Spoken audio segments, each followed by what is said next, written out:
Hey,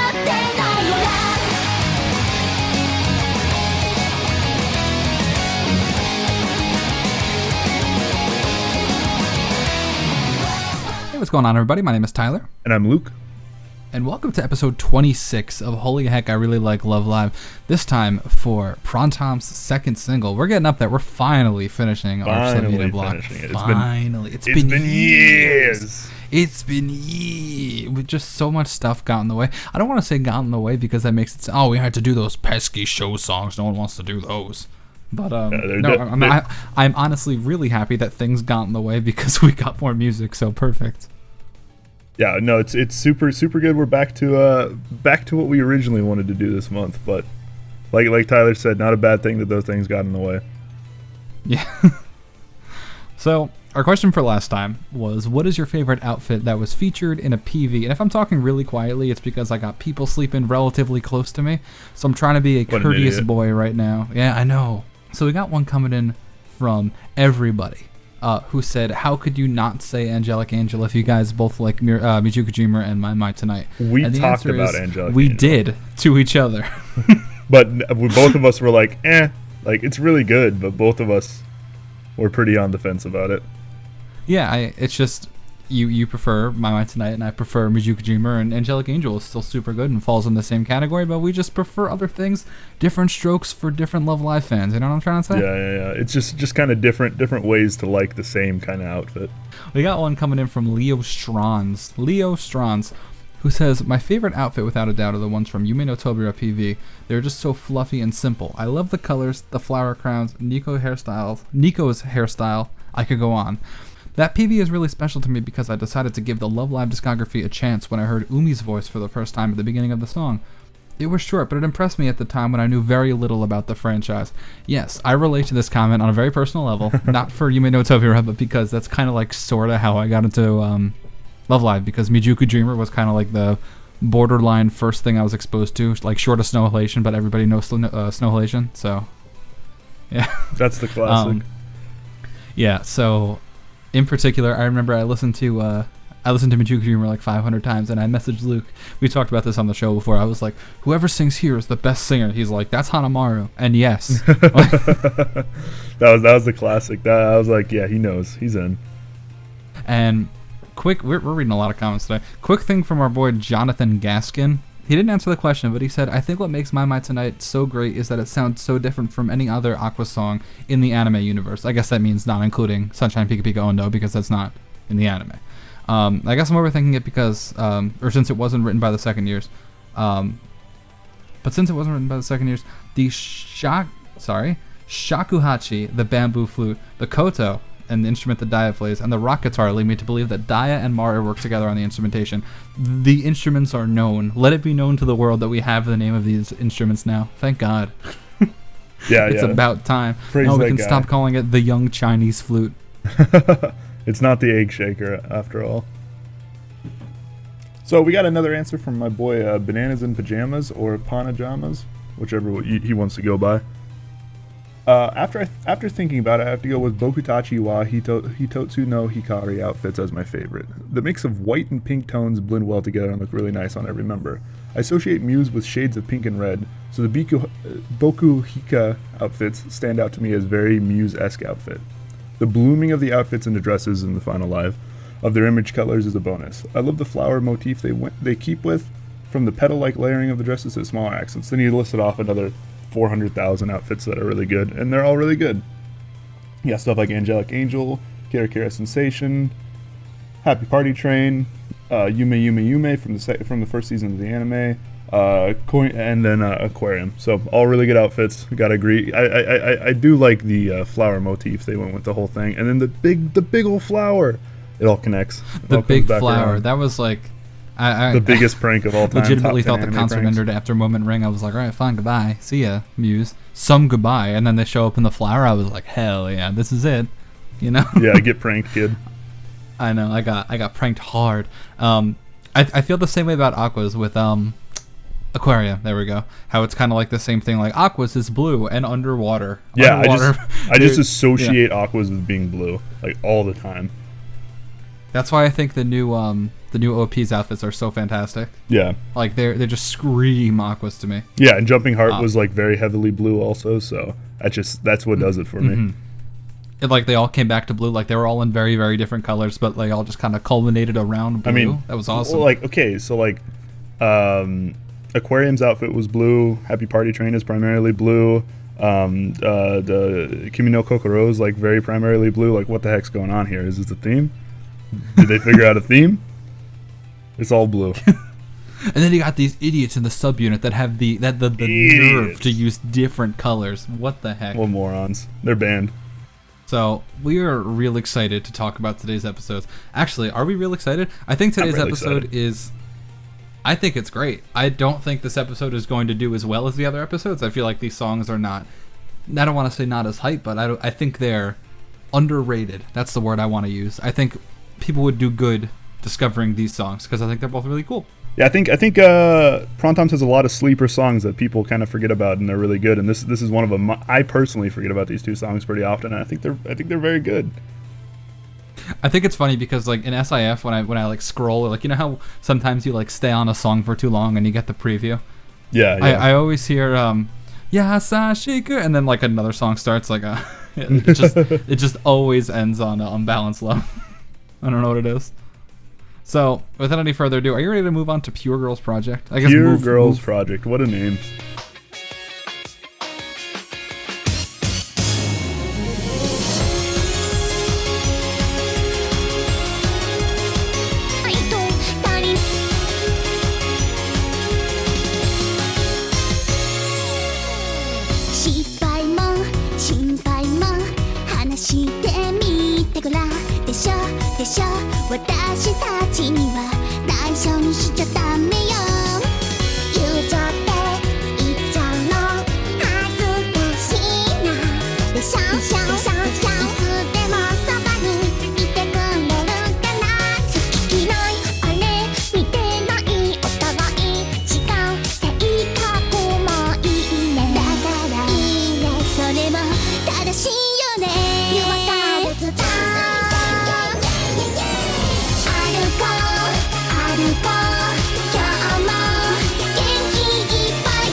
I can remember a moment about 8 months ago when I was at work just jamming out to Love Live and this song came on and I was like, what the heck is this song? I was like, this song is good. What is this? And that's when I kind of like accidentally discovered a song that I should have discovered before. And that song was Pure Girls Project, and it was really good. Like, this song is a sleeper. We talk about sleeper bangers all the time. This is one of them. I think this CD gets overlooked a lot because it's next to two very good CDs from Lily White and BB. But man, this one's really good.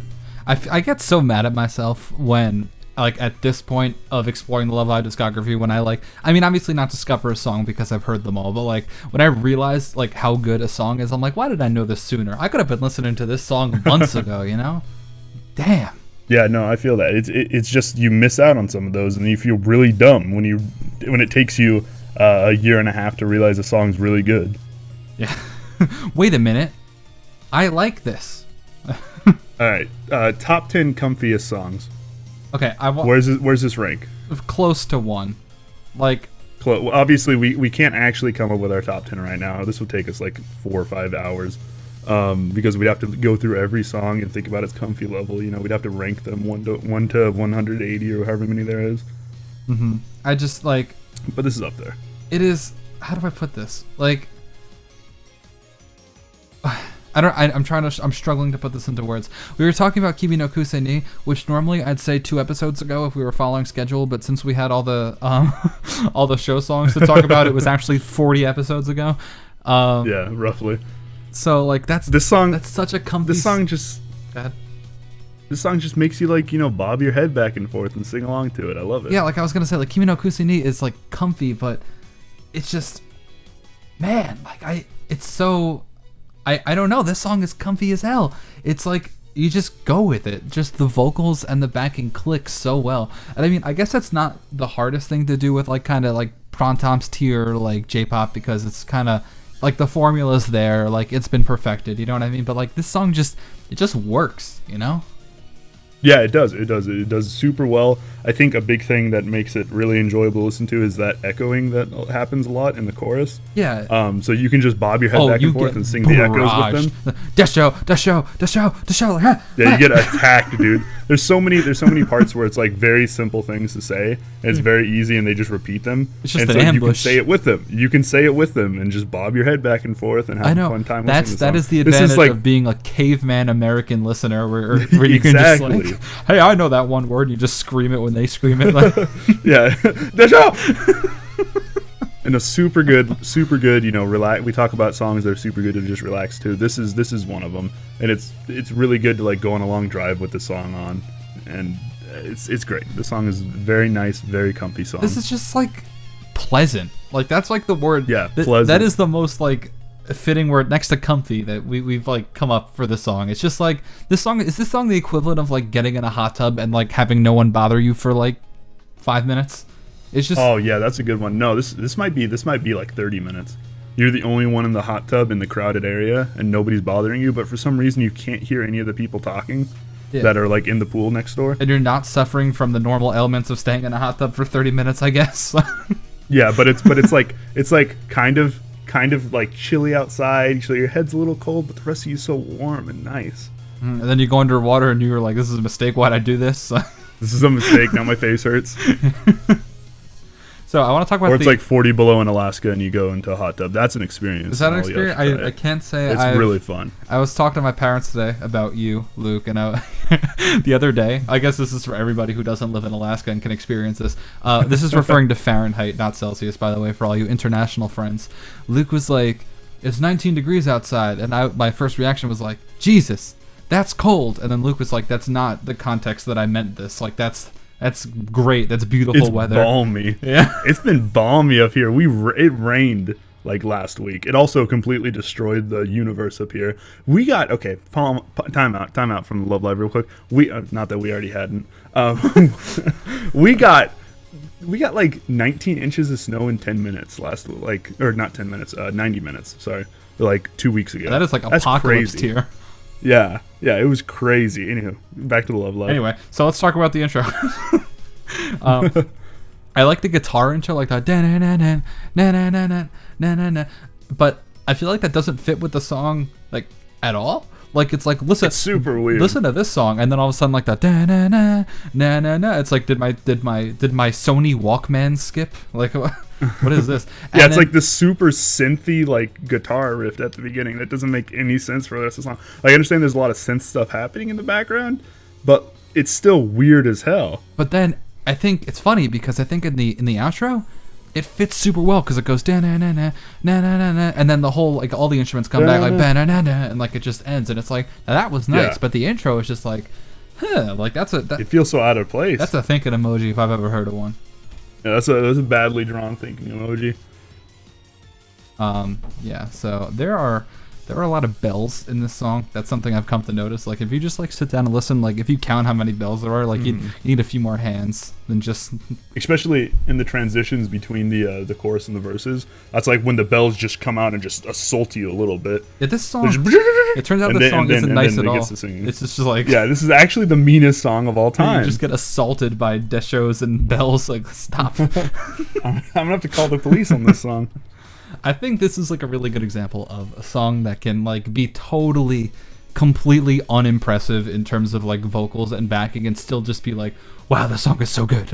You know what I mean? Yeah. No, this is one of those where it's kind of like a travesty. It's kind of a mess at times, but man, do you enjoy it. This is Muse's Genki Zenkai Day Day Day. I think that's a good. The thing that I always think about when I listen to the song is the deshos that we were just talking about before. Desho. I feel like that's legitimately a mistake Like, you want to talk about like an actual travesty? They are mixed. So like the backgrounds are like the background deshos are the same volume as the main deshos, and I feel like that's like borderline incorrect. It's like you hear that and it's like, holy hell, like am I okay? Well, like you gotta like check yourself for bruises after that. I'm curious if the background deshos are supposed to be background deshos. Like if you think about that as it's just supposed to be a bunch of deshos, you know? It's just it's weird. Like it's not that it's bad, it's just I listen to that and it's like I don't know if that was 100% intentional or not. For it to like sound like that, like the finished product. It was 2013. It was the Wild Wild West of J-pop, dude. Not as well. Yeah, it's not as Wild West as we once were, but it is. Yeah. We are in like the Industrial Revolution. Like we are not. This is the second gold rush. So our boy, or maybe girl, whoops, I don't know. That's our person, Tatsuya. Oh, we don't know if they're a human being. Our probably sentient thing. Yeah, our sentient life form Tatsuya Kurauchi made this song. Woo. And they also made some other things such as Paradise Lie. They made Shangri-La Shower. They made Sunny Day Song, Beaten Angel, Innocent Bird, Sleeper Banger. Is this person the king/queen of sleeper bangers? I mean, like, I feel like not all of them are sleepers. Like Sunny Day Song is the opposite of a sleeper. That is just a banger. Sleeper bangers. That's a pretty good one. Beaten Angel's pretty good. We talked about how it can be kind of the sleeper banger at times. Sunny Day Song is like you said, not a sleeper banger. Yeah, that's that is just like world renowned. Yeah, completely I think awake banger. I think we can call this person the king and or queen or thing of songs that are easy to forget about. That is totally like it's one of those songs that are where unfortunately easy to overlook. I hope I'm not the only one who like hears the name of a song sometimes and like I search the old memory banks. I'm like, what is that song? And I play like the first 1 second. I'm like, that's that song. We have a Shangri-La Shower is really easy because they just shout Shangri-La Shower. It's really easy. I love it. It's really helpful. It took me a while to remember which one Innocent Bird was. This is going back before I realized that Innocent Bird is like the most easy to remember song in the entire discography. It's like if you feel like you're being assaulted by a goddamn alien in the 80s, then it's Innocent Bird. In a fight for their life. One group. Whoa, Azalea. One subunit. So yeah, overall, wait, did you wanna? Oh, I had something else to say. Something like really peculiar about the song, and we didn't really talk too much about vocals because, like, we talked about the show like issues, but the vocals in this song are like we said, like pretty unremarkable. Sounds like a really bad word to use, but I mean that's like what they are. It's like they're not super impressive, but we talked about how that's okay in the context of the song and how it can still sound really good. But there's one thing. I think this song. Go ahead. No, sorry, I'm sorry. So there's one thing I did want to say though. Hanayo's voice in this song is really neat. Like it's funny because it was in 2013, and I didn't look at the exact date. I'm not sure if the anime was out or it was going to be out later this year, in 2013, obviously. This came out between the season 1 and season 2. It did, so it was already out. Okay, so Hanayo's voice was very much already established, like the character voice, the one that we've come to realize as like Hanayo 2. And it's really funny because this song is like a big callback to Love Marginal and Kadoka na Heaven, and it's really great to get like some of that. Like the voice isn't quite dead yet. Like it was on its way, but this song is like the last. This is the swan song. This is the Hanayo swan song. Stop trying to make Hanayo happen. Stop trying to make Hanayo happen in 2013. No, I think my favorite vocal part of the song is once again Hanukkah just comes in at the end and sings really good. Like she's the queen of that. She's the queen of that end of song solo, and she shows up again and does it once more. So does it once more in 2013? Does it like 75 more times? Does it 75 billion? She's just so good at it. She's never bad. And when you have so many end of song solos, you'd expect one or two of them to be kind of but they're never I can't think of a time either when Emetsun, like, where I can point to a time live where Emetsun sang badly. Can you do that? Yeah. No, I can't. Hell no. She's the rock, you know? Hanukkah / Emetsun, they're the rock of Muse, you know? Mm-hmm. Never puts in a bad performance. There's been plenty of times where I can think of for other girls where I'm like, I think this performance, whether it's live or on a CD, is kind of but like Imatsun and Hanukkah like never puts in a bad one. Can I be honest with you guys? I get like anxiety when I gotta talk about Hanukkah on the show because there's never anything to point out other than like, wow, she did a really good job. I think that just points to her strengths though. So like that's what she's the queen of. She's like the queen of never messing up. We've gotten better as like analysts since we first started, and shout out to everyone remembering Center Stage because that's definitely on its way, especially now that I'm like 5 seconds from being done with all my final exams, so we can like work on it nonstop. But like Honuka's one is like borderline the hardest one we're gonna have to do, and it's the first one, so we didn't even get a chance to learn from our mistakes. Like I'm just like gonna go into Honuka's one like, what can I even say about this? Like, how do I criticize this? The script is done. We just gotta split it up into whose part is who. Yeah. I'll give you guys a little treat. So I think that's about all we can say on this song. It's like completely, I don't want to say forgettable because it's not, but like once you do remember the song, it's like, oh yeah, this song, like, you know what I mean? Like even when we started listening to it today, I was like, yeah, I forgot this song so good. This is one of those ones where it's easy to forget it's so good, but it is. I went into this like I told beforehand. I was like, oh man, this episode's gonna be rough. I don't know. And then we listened to Pure Girls Project. I was like, this isn't gonna be rough at all. Yeah, and then we listened to Unbalanced Love, the next song, and we were like, this is gonna be great. So speaking of Unbalanced Love, here's Innocent Bird by Azalea. Now here's Unbalanced Love. Underrated CD.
And just like that, from one of the happiest songs in the Love Live discography to this travesty, the child is grown, the dream is gone, and happiness is dead with this song. Damn. Jesus. Is this the Zootopia abortion comic? Oh my god. I hope. Have you guys seen the pro-life Zootopia comic? If not, I don't actually want to link this in the description. Like, can we? No, we are not linking it in the description. But let us know down below what you thought about it. Okay. It's back to the music though. I hope you guys are aware, like, we aren't like actually looking up pro-life Zootopia comics. No, this whole thing has just been memed on 50 times. Yeah, it's one of the it's the hottest meme of the month. Check it out before it's dead next month. Yeah, before everyone forgets about it. This is like the yandere that people always associate with prom toms. This and like Love Marginal maybe a little bit kind of. I feel like I haven't looked at the lyrics in Love Marginal enough to like say like 100%. Like, you guys are probably like, what the hell? Love Marginal has a lyric about like killing someone. Like, yes, it's the yandere killing version, them like, and crawling into their skin. Yeah, but I haven't looked at the lyrics in a while. Please forgive me. But no, this song is very super sad. Like, your friend is being like a big mean boy, or and not noticing like you loving the hell out of them. Ban them. You're like, why won't you notice? So you try to forget about them, but that doesn't work. So you can't, and resort to thinking that it's fine that they're being mean to you, which is like big time problematic because that's kind of like an abusive relationship tier. And then they get to the whole like, you can treat me coldly and I'll pretend it's fine, but I'll end up wanting to cry. And oh man, this song is hella sad. And the friend right next to the friend is Hanukkah. Oh, let's talk about this album art. The album art is worrying. All right, so right out the gate, we see that Kotori is very concerned about this. She's got a slightly concerned face. She has like her whole mind is being flooded with Hanukkah-chans right now. Like that's all she can say. She wants to be there for her, but she doesn't want to be there for herself. First, yeah, Hanayo. I don't even want to know what's going on with Hanayo's face right now. She's like kind of like. She looks so happy, but there's just a little tiny bit of get me out, please, get me out. It's the eyebrows mixed with the fact that her eyes aren't like wide open. You know what I mean? This is just like a camera just went off. This is just like in the movie Get Out, like a camera just went off. She's lost a little bit of control. And if you'll notice, Honoka is very happy about being there because she is the one that like she is like the what's the word for this? She forced them there. Like she's the harem queen. Friend. Yeah, she's the horrible friend. And if you'll notice, you cannot see Hanayo's wrists or ankles, and you cannot see Kotori's ankles. Tied up. This is because they are in fact tied up, and Honoka is keeping them prisoner. See, this is the deep love live lore that you guys signed up for. This is on par with my aliens theory. Free prawn toms. Let us know down below if we should free prawn toms in the current year. This is why there hasn't been any new music. It's because they've been tied up and on a beach somewhere for the last 5 years.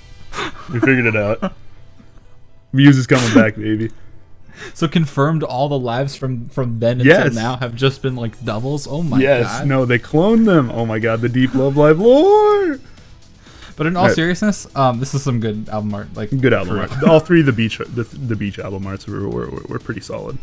Kotori's torso is doing a little bit of a long boy on this one. Boy. But other than that, we say that like if you chop off like her torso, like exactly where her hand is, and just like smush the two pieces together, her arm, yeah, then you will have like a normal proportion Kotori. But this is a little worrying. Yeah, she just looks a little bit too long. Like I know she's standing up, she's sitting up really straight, but it's a little too much. Okay, we've gone on 4 minutes and have not talked about. It's perfect. I think we mentioned the song really quickly. I don't remember. Yeah, we mentioned the lyrics. No, we talked about the lyrics and we talked about the fact that it's like the lyrics are part of the song. Dead. Prove me wrong. Yeah, no, the lyrics lead into the album art, so we got that. So something really cool about the song is the backing.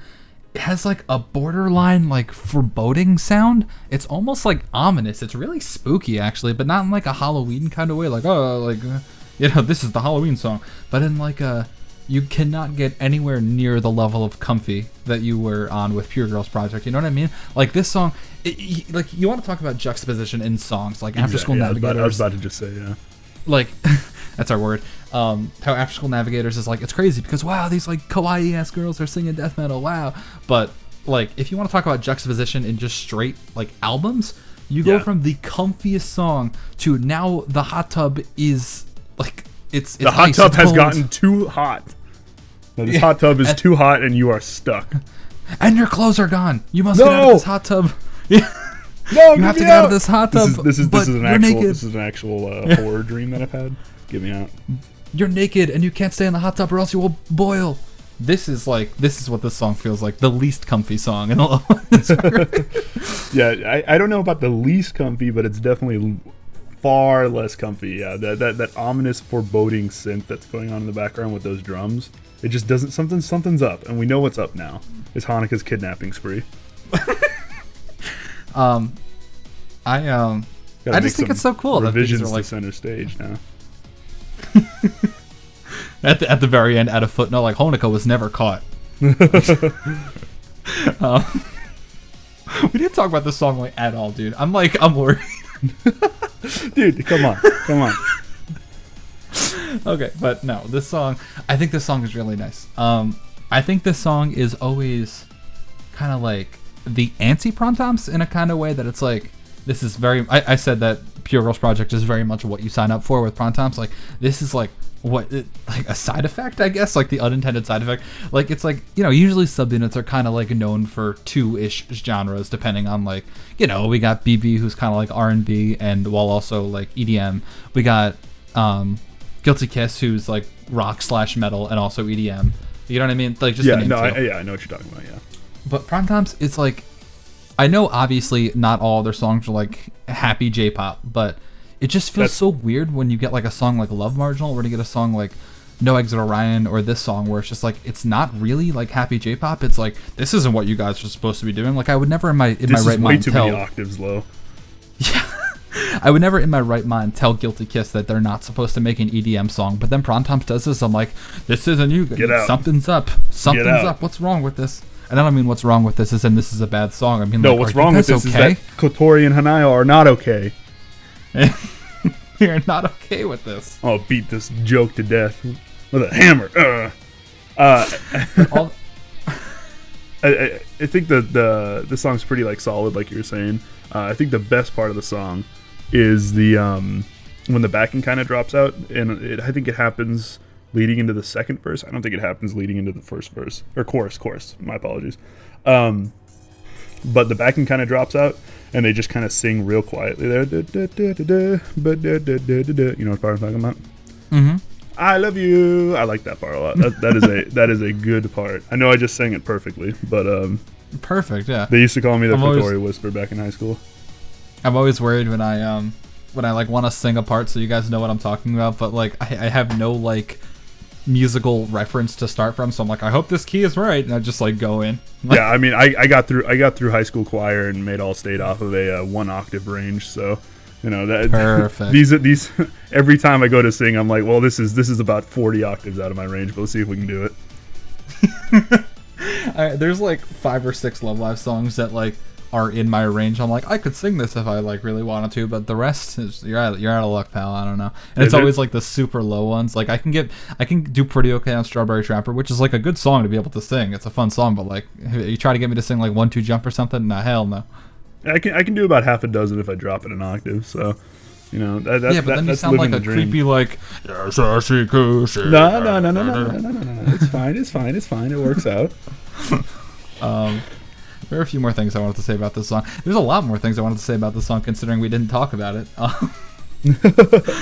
No, so I think, given that this is a Hanayo center, I think this song sounds a little bit more like anime Hanayo than the other song, but not to the point where it's like in your face, like borderline obnoxious. You know what I mean? Like, yeah, I don't ever want to like, you know, break Hanayo down and say that she's bad, obviously, because she's so far from bad.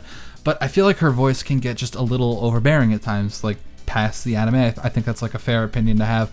And I feel like this is like a perfect mix of, okay, she can sing a little bit higher and sound more like Hanayo, but also retain like the rich, kind of like really quality voice that Shikako has, you know? In these like naturally slower, lower songs, I think anime voice Hanayo does pretty well. My issue with anime Hanayo is in the faster, like up-tempo, higher songs.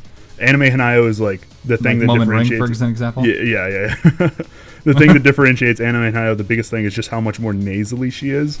And those kind of songs are never very good for like a fast song. Or those kind of singers are never like in their element in a fast song. But in a slow song like this, a slow kind of lower song, I think anime Hanayo does pretty well in this one. Yeah, like Nawatobi, for example. I mean, I know that like just like it's not your type of song, but like the singing. No, is I still really respect good. the hell out of that song though. Yeah. But that is exactly where anime Hanayo can thrive. Mm-hmm. Let's talk about the composer, Takashi Saki, who also made Yume no Tobira, Ruteshi Kisuki Shiteru, Arifureta Kanashimi no Hate. I wrote Hate like with a dash in between, so I don't say hate. Omoi Hitotsu ni Nare. Kawariyaski, among other things. So I want to look at Kawariyaski in this one and just like, by the way, speaking of Kawariyaski, it took me forever to realize in the beginning they're saying in English, "You're fragile." I thought that was in Japanese because it doesn't sound anything like English. Like, you're fragile. That's the classic. Now this is a really good like lineup of songs that this guy's made. There's not any misses in here. I mean, one of my favorite songs ever is in here. Like, 2 of my favorite songs ever. So this is a really good lineup. And for the uninitiated, what are those, Luke? Kawari Yasuke and Omiyo. Oh my, Sleeper. With Kawariaski and Kanashimi no Hate on here, Arifureta Kanashimi no Hate, it's like, is this composer okay? Like, they just like got all their frustrations out in like Love Live songs. I mean, with this one included, it's like I hope they're not chained like at the beach by Honoka. Like, they're part of the group. They're the one that took the picture. Oh my God. Honoka's in the studio. Like, Evan Soon's in the studio. Like, work. Whoops. Like. We were talking about how nice she was in the last song and how great she was, but she's actually just a demon to work with. The devil wears a side ponytail. A nice side ponytail. That's exactly. The devil wears a side ponytail. New book coming out. Ponytail. Come on. I was just hoping that you wouldn't call me out on it and we could just move on from it. Come on. I feel like you call me out way more on stuff like that. I'll be like, yeah, man, already and you'll be like, oh, what? I never do that. That's BS. Find a clip. I feel like it happens more off screen than I'll kick your ass, kid. The other day, I felt really bad because I've met someone in my life who has like legitimately had a stuttering problem like in their life, and they've gotten over it by the time. It wasn't you. It was someone else. And like they stuttered once, and we were like messing around, like we were in like a joking mood. So I like messed around with them about it. Like I was like ba ba ba ba ba, and they were like, they got real serious. They were like, "Don't you ever like make fun of me for stuttering." I was like, "Oh my goodness, I am so sorry. I didn't know it bothered you like this." And I thought it was Luke the other day, so like I made fun of him for stuttering, and like 2 seconds later, I was like, "Luke, man, I am so sorry." And you're like, "What?" Dude, I did used to have a real bad stuttering problem when I was a kid. I pronounced my K's as P's. Get at me. What? Can you give me an example? No, because I was like 4 or 5. K's is P's. Let's do this. That's what my dad said. Hey man, you see that kangaroo over there? Like, see, it's not that weird. That's a Panashimi no hate. I almost said hate. Heck. Yeah, come on. I was very. I didn't actually like talk very much until I was like 6. Now I'm just making up for lost time. It's about time. So overall, I think this song falls under the same category of last song, where it's like, it's not, how do I put this? Like, these are both really good songs in their own right, but they're not like extraordinarily like memorable. Like, I mean, the lyrics of this one are like crazy memorable because it's talking about like, oh Jesus, like it's getting intense. But it's just, these are straight kind of forgettable songs, but when you do remember them, it's like, wow, this is awesome. And I have a feeling that this video won't do as well as our other ones, especially not our My Tonight and Miracle Wave video, because that video popped off. But I feel like for the same thing, they're gonna like look at the songs we did, and people are gonna be like, eh. Yeah, no, I think this might be one of the most underrated albums. I don't know if it is. I'd have to look at everything, but this just feels like a very underrated album. So on the topic of underrated albums, not actually at all. Because one of these is Cutie Panther. Yeah. Let's talk about these 3 albums. And I know it's been very long. Like, it would be much easier to tie this in if it was 3 episodes, one after another. But it's not, and it ended up being like 5 or 6 episodes long, this whole block. I mean, not technically, but, you know. So, with Benetsukara Mystery, I was about to say, with Kimi no Kusini, I was like, that is not the main song on that one. With Benetsukara Mystery, with Cutie Panther, and with Pure Girls Project, what is your favorite out of the 3 and why? And would you like to go first, Luke? Sure. I think this is a pretty stacked question because we got, like I just said, one of the most underrated albums in Pure Girls Project, one of the most iconic albums in Cutie Panther. But as the resident Lily White guy, I gotta go with Benetsukara Mystery. I think that's a great album, like in all legitimateness. Whenever I have to bring up like some of my favorite albums, it's one of the first ones I go to. Maybe neither of those songs are my favorite Lily White song, but overall, just super good album. One of the best ones ever. What about you, Tyler? I'm very surprised to say that I like Cutie Panther the most on here. Like, after listening to Cutie Panther like a lot before like actually talking about it, I was like, you know, Cutie Panther is better than I initially like. I was one of the Cutie Panther is pretty overrated guys, but then like I listened to it a bunch, I was like, man, this song's pretty good.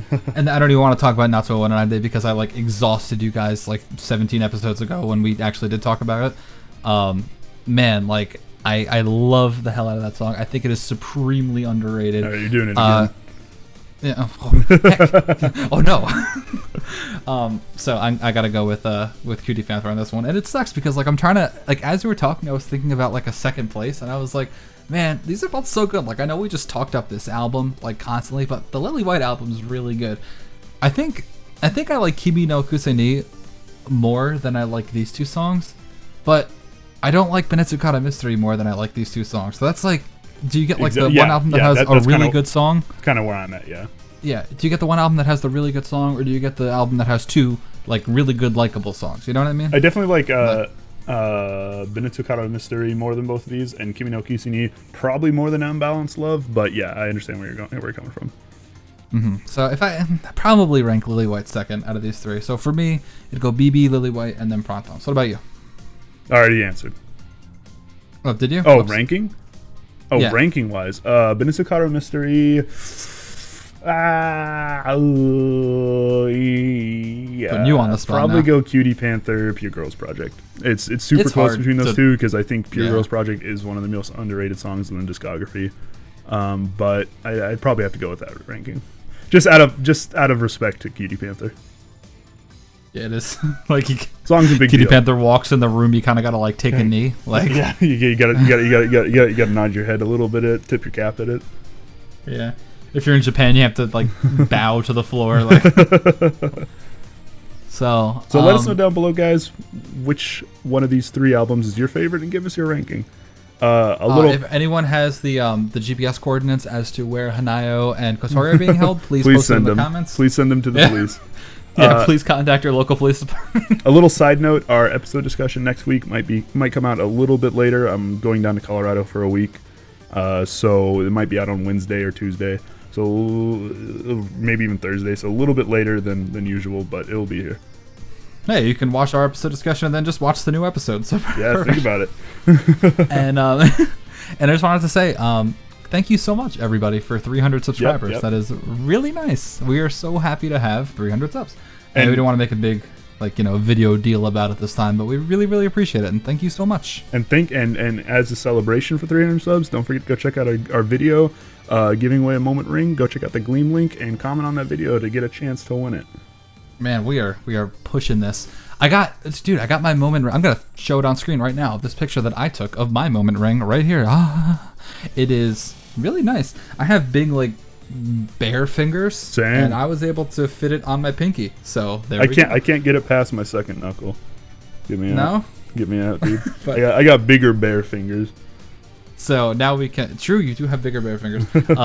So now we can. We have our own, and then we're gonna give away the 3. So make sure you check out that Gleam link, and then post in the comment of the video, and maybe win your own just from posting a comment in that.